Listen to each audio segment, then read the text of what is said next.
Olá a todos, sejam todos muito bem-vindos. O meu nome é Délcio Barbosa, eu falo aqui da cidade de Porto Alegre. Hoje, mais uma vez, eu quero falar sobre o Evangelho, né?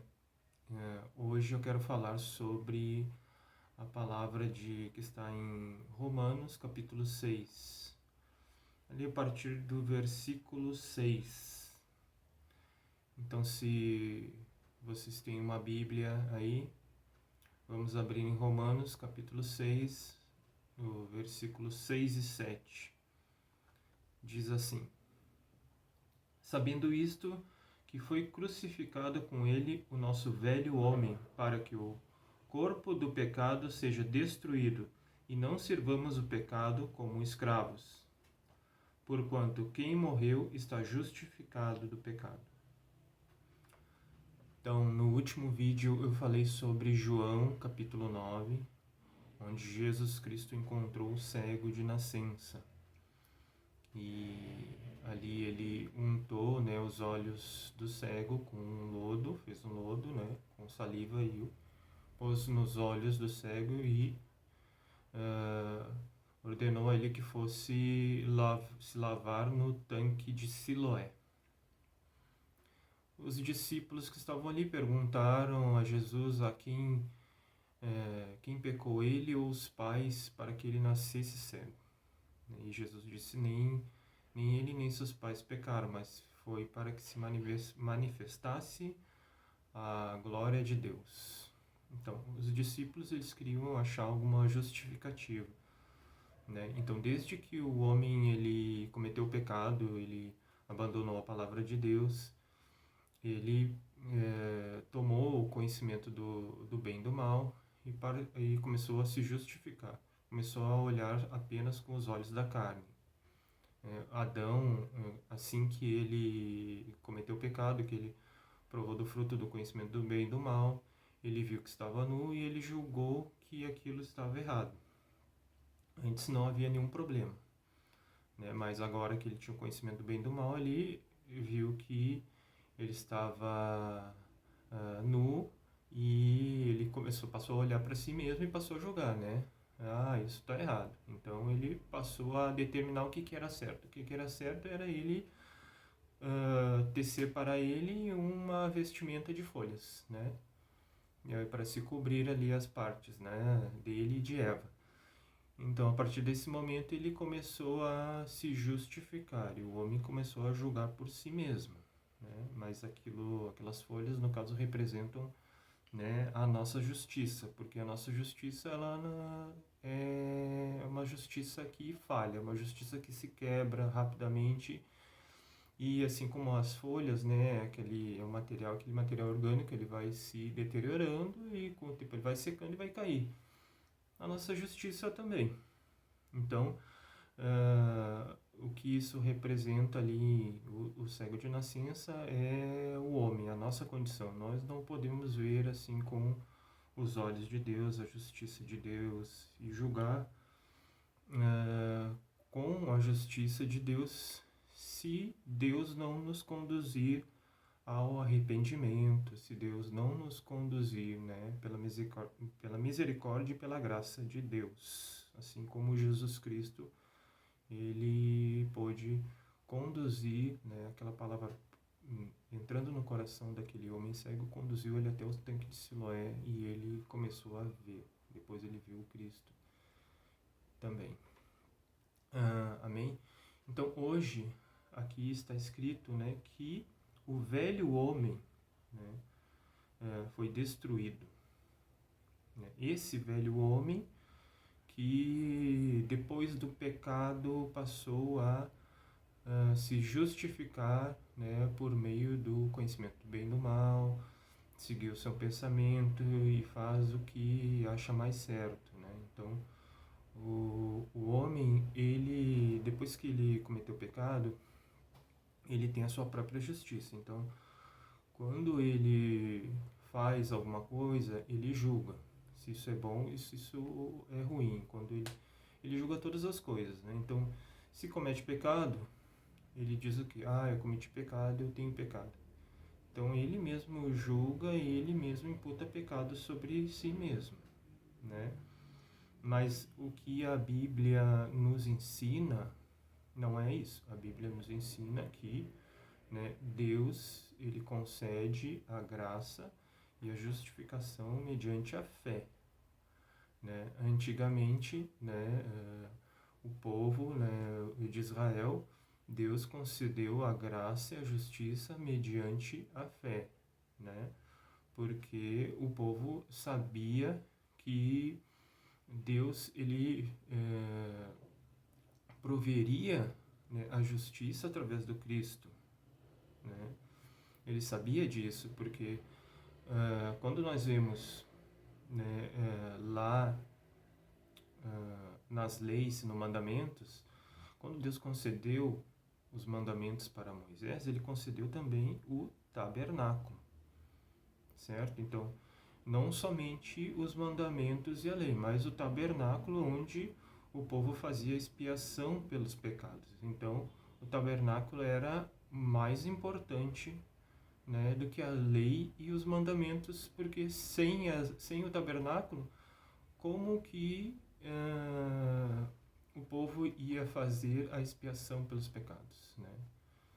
Não tinha como, eles só iam quebrar a lei e continuariam com o pecado. Então, em Levítico, no capítulo 4, no versículo 25, por exemplo, está escrito assim: Então, o sacerdote com o dedo tomará o sangue da oferta pelo pecado e o porá sobre os chifres do altar do holocausto, e todo o restante do sangue derramará à base do altar do holocausto. Então, naquele tempo, se levava um animal limpo, que era um animal de unhas fendidas, que ruminava, que era um novilho, um cordeiro, e o sacerdote fazia imposição de mãos, e o pecado daquele homem ou da congregação passava para aquele animal, e depois esse animal era sacrificado, né? E o sangue era aspergido sobre os chifres do altar, ali onde estava gravado o pecado, né? Então aquele sangue cobria o pecado, né? Então, Jesus Cristo, quando ele veio para esse mundo, ele veio como Salvador, ele cumpriu o seu ministério, e no livro, né, de João, no capítulo 19, no versículo 30, quando Jesus estava morrendo na cruz pelos pecados, ali diz assim: Quando, pois, Jesus tomou o vinagre, disse: Está consumado, e inclinando a cabeça, rendeu o espírito. Então, esse está consumado é exatamente o perdão dos pecados.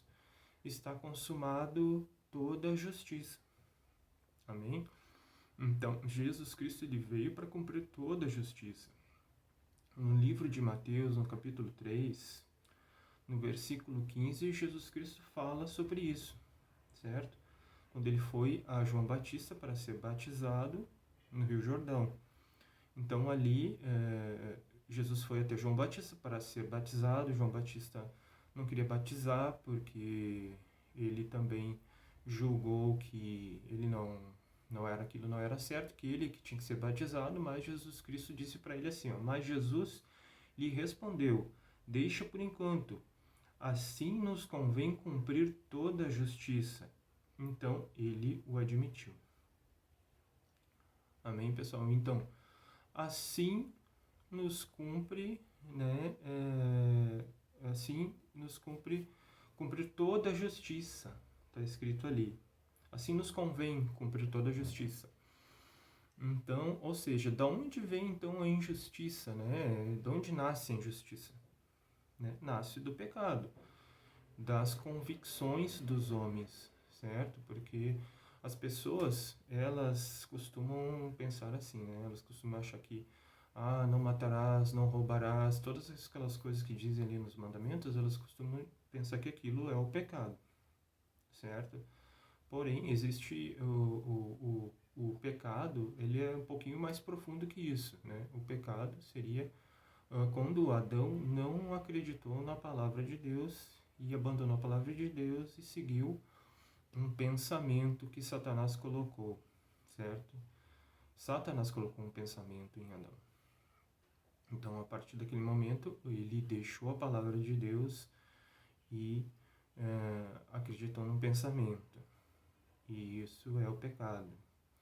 Então, aquelas coisas que dizem no mandamento, né, nos mandamentos, não matarás, não roubarás, não adulterarás, isso são os frutos do pecado. E Deus realmente já tinha, né, escrito essas leis, justamente porque era exatamente esse fruto que aparecia na vida do povo, né, na vida do homem, né?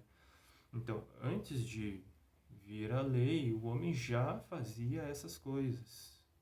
Então, não faz nenhum sentido as pessoas, né, tentarem trocar a sua obra nesse momento. Elas têm que, quando se percebe que é um pecador, então se percebe o quê? Que não tem como vencer o pecado. Essa é a verdade. Então, a partir desse momento, tem que depender da graça de Deus, do favor de Deus. Amém?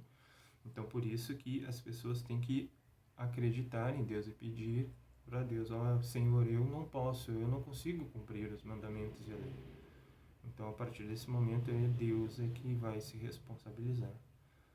Amém? Então, o homem, ele reconhece a sua condição nesse momento e Deus concede a sua graça nesse momento. Então, né, Moisés, todos, né, aqueles patriarcas e todos os servos de Deus, eles já sabiam que Jesus Cristo viria, que Deus ia prover, né, um cordeiro, né, que seria sacrificado pelo pecado, né? Então todos eles já sabiam disso, então por isso que eles podiam ficar diante de Deus, por isso que eles acreditavam nessa promessa. Por isso eles eram justos, não pelas obras. Pelas obras todos os homens são iguais, todos os homens têm uma condição. Então está escrito: todos pecaram e carecem da glória de Deus, sendo justificados gratuitamente pela redenção que há em Cristo Jesus. Então o homem, ele foi justificado pela promessa de Deus, porque ele acreditou na promessa de Deus. E isso é que torna o homem justo, quando ele deposita a remissão dos pecados em Jesus Cristo, né? Então, Jesus Cristo, ali naquele momento, nós fomos crucificados junto com Jesus Cristo. A nossa pessoa, esse homem que acredita em si mesmo. Aquele homem que fica, né, geralmente nós pensamos como, de que maneira, né? Eu cometi tal pecado, assim, mas eu fiz coisas boas também. Então vai tentando equilibrar, tentar numa balança e tentar ver que, né, as suas obras boas, aquelas obras que ele julga boas, são mais valiosas, são mais pesadas que os pecados. Porém, isso é uma mentira. Isso é uma mentira da nossa justiça, do nosso pensamento. Certo? Por quê? Porque está escrito que o salário do pecado é a morte. Então, se resta pecado, qual será o salário desse pecado, né? Será a morte, né? Então, mas quem pagou esse pecado? Quem pagou esse salário? Desculpa, quem pagou o salário do pecado foi Jesus Cristo. Foi ele que pagou o salário do pecado e foi definitivo, né? E vamos ver aqui o que está falando em Hebreus, no capítulo 9, no versículo 11, diz assim: ó, quando, porém, veio Cristo como sumo sacerdote dos bens já realizados mediante um maior e mais perfeito tabernáculo, não feito por mãos humanas, quer dizer, não desta criação, não por meio de sangue de bodes e de bezerros, mas pelo seu próprio sangue entrou nos santos dos santos, uma vez por todas, tendo obtido eterna redenção. Então, Jesus Cristo, ele entrou, né, no santos dos santos e lá ele obteve eterna redenção. E assim, no dia seguinte, João Batista testemunhou, né? Ele testemunhou assim, dizendo: Eis o Cordeiro de Deus que tira o pecado do mundo. Então, essa também é uma palavra bem conhecida da Bíblia. Então, o que está consumado, né? O perdão dos pecados, né? E aquela pessoa que sabe que morreu, né? Aquela pessoa que antes era escrava do pecado, que estava debaixo da lei, né? Foi a pessoa que morreu com Jesus Cristo, né? Essa é a nossa pessoa, para sermos nova criatura com Jesus Cristo. Portanto, quem morreu está justificado do pecado. Então, a partir de agora, nós somos justos. Amém? E sem pecado. Por que sem pecado? Porque posso dizer que é sem pecado, sim, porque tem comunhão com a luz. Amém? Assim como a palavra entrou na terra, que estava vazia e sem forma, né? E tudo se fez, então ela teve comunhão com a luz, fez separação entre trevas e luz, né? Deus fez separação entre trevas e luz. Assim também é no nosso coração. Então, a partir do momento que nós temos comunhão com a luz, nós podemos saber, né, quem é Deus e quem somos nós, né? E o que Deus fez por nós realmente. Amém? Então, hoje até aqui, eu espero que vocês tenham gostado dessa palavra e também espero que todos vocês se tornem justos. Amém? E se você chegou até aqui, deixa um like nesse vídeo, compartilha com seus colegas, com seus familiares, né, com seus amigos, né? Escreve aqui nos comentários o que você pensa a respeito dessa palavra de Romanos, capítulo 6. E nós nos vemos em um próximo vídeo. Tchau, tchau.